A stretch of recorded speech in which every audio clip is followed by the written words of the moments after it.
guessed it. See you later, bye. We need to just decide on the trees, Well, Richard. we're going to off what's the thing, haven't we? Well, we just have a discussion on it. I'm just, it's a bit of a loss as to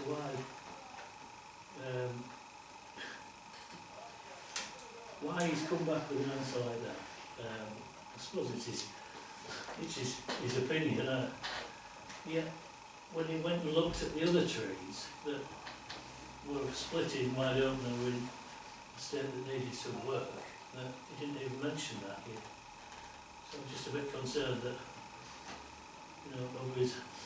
Which of the trees are them then? Well, the two in the land with no name, where he went and... I don't think he got a chance to do for them, because didn't you set Mark Bell on with them? No. No, he went down originally, didn't he? He just took a few branches off and then Oh, the right. resident wanted more work to be done. He went down and took some overhanging branches off. And then we got a call from the owner of the house adjoining it.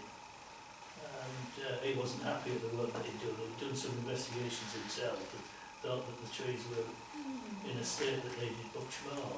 And then when we consulted Mark Bell, who's a qualified and registered tree surgeon with suitable qualifications, he told us that they needed to come out because of the reasons.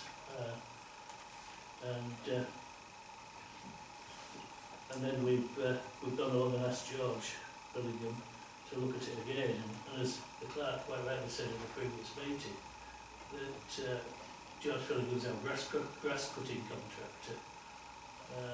We don't employ him as a tree surgeon, although we have used him in the past. Well, he's a qualified tree surgeon, George, exactly the same, you know.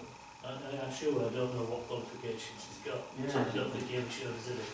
Well, When he put the grass cutting qualifications to us when he took on the grass cutting contract, it was just for grass cutting. I don't think he gave us any risk assessments or anything for the tree surgeon work, did he, or any insurances? I mean, do we even know if he's got insurance for the tree surgeon? well, we could always ask him if that's the case. Yeah. I'll have to check the policy. He always gives us a copy of his insurance every year. I'll have to look at it. You know, it's just, the reason we got Mark Bell in was because we'd had George go and look at it. He's our handyman grass cutter, isn't he? And, he went and he looked at it and didn't see the dangers that Mark Bell did. And Mark Bell suggested that they come down. Not straight away, but before long, because they were evidently going to split because of a split of where the trees fall. And that's why he took them down.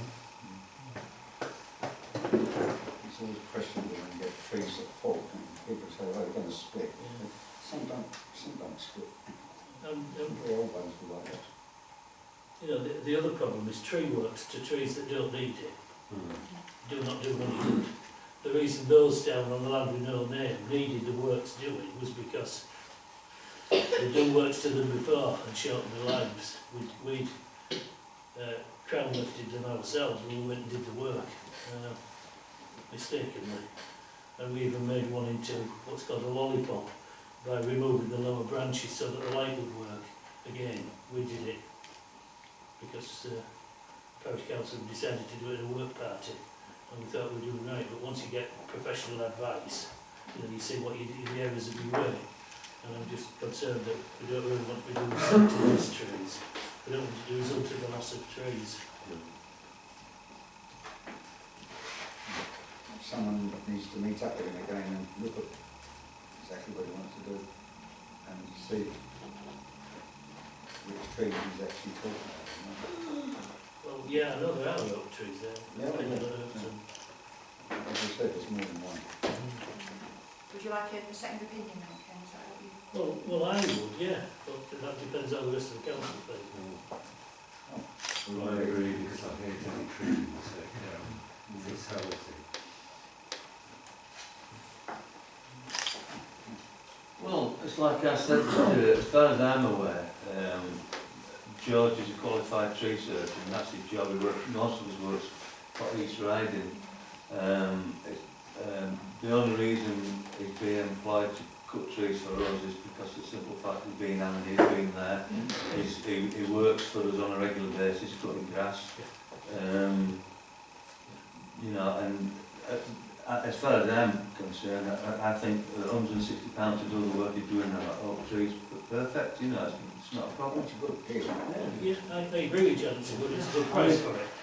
But I'm just concerned that when we've employed him in the past, and then, as the clerk explained, the householder next door did some research into it, and then contacted the clerk again because he wasn't happy with the work that had been done and didn't think it had even satisfied, you know, what he wanted doing. And then when we got someone else to have a look at it, you know, came up with a totally different answer. I've had no reasons to question his work in the past, Jack. Well, I know. It's just that once you made him aware of something, we could have quite happily gone on in the assurance from the man who'd done the work that there was nothing wrong with the tree and it could have fallen down. And when it was explained to me where it would fall, there were two branches that would have fallen. One would have gone through somebody's greenhouse, and the other one had gone into this gentleman's garden, and he had children playing in that area. It just, you know, it just raises my concerns that, you know, something was missed.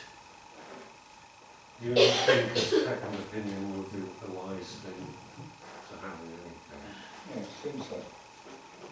Don't do any harm, anyway.